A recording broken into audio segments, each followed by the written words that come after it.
Well, hey, Christ Freedom. Hope y'all are doing well. The month of March is our month of mission as a church. And this video is kicking off week 2 of that month. And our focus for this week is really talking about how when Jesus sends us into the world, he sends us together in community.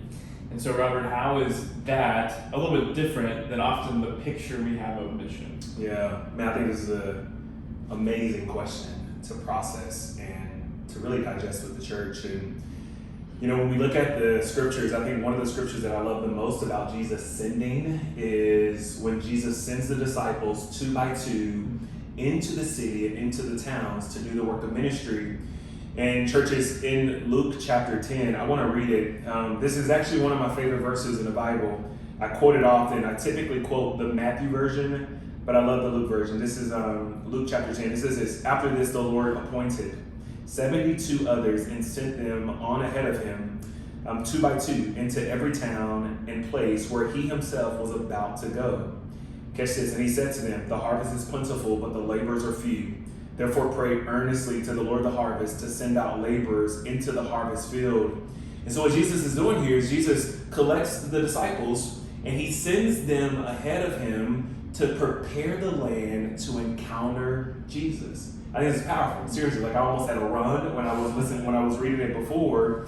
But Jesus sends the disciples 2 by 2, and the version in Matthew says Jesus commanded the disciples to cast out demons, to pray, and to declare that the kingdom of God is at hand. And so what I find fascinating here is that Jesus did not send the disciples alone. He didn't send them out individually to go do the work of ministry. He sent them out as partners to do the work of ministry together. And the specificity of this work is that Jesus sent them ahead of him so that they could prepare the land to encounter Jesus. And so what I find in this text is that Jesus sent the disciples. That is, he had a plan. This is where you are to go. This is what you are to do. And then Jesus sent the disciples. He had a people. So Jesus had a plan. He had a people. And he sent them into the cities and the villages that he knew he was about to go into. So Jesus had a plan. Jesus had a people. And Jesus had a place. And I think that's significant for us, Reese, because, man, like Jesus calls us into the cities and the villages, the places that we live, according to the Great Commission. He calls us to go and make disciples, and he's not calling us to go alone. I think one of the biggest fears and intimidations about mission is we assume that we got to do it by ourselves. And that's not what the scriptures declare. The Bible defines, Jesus sends the disciples up 2 by 2, that we get to do mission and ministry together. And that's Bible. And so I think this context is super fascinating for us as disciples of Jesus Christ. I think a question that I ask as I read this text is, who is the Lord sending me with? That's the bigger question. Like, who is God calling me to, and who is he sending me with? So yes, I think often we think of mission as I got to do it by myself. Yeah. But here in the text, Jesus did not see it as an isolated, alone work. He saw it as a work 2 by 2 where he sent the disciples together. That's good. Yeah.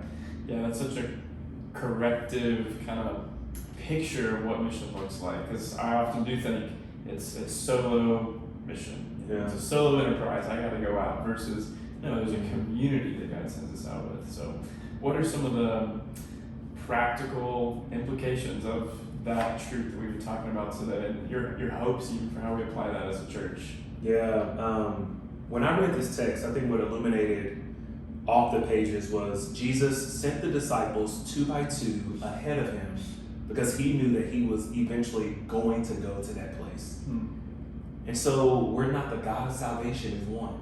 And so often when we think of mission, we think, I have to do the work to see someone saved.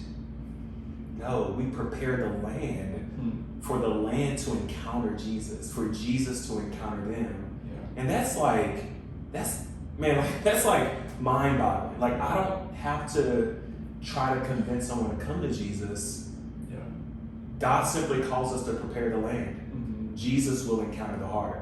I think that's one. And then secondly, because in the Bible, Jesus sends the disciples 2 by 2, I think the second application, and this is the last application, is find someone you love to do ministry with. Find someone you love to do life with and do ministry with that person. Yeah. You know, like, don't just go to the coffee shop and just have a Bible study together. Do that and also live out the scriptures together. And so just find someone that you love to live life with. Maybe your spouse or a good friend or someone at the church, and do life and ministry with that person on mission. I think that's it. Yeah, that's super helpful and really practical. So, touche. All right, church. Well, we will see y'all tomorrow. Have a great rest of your day. Bye.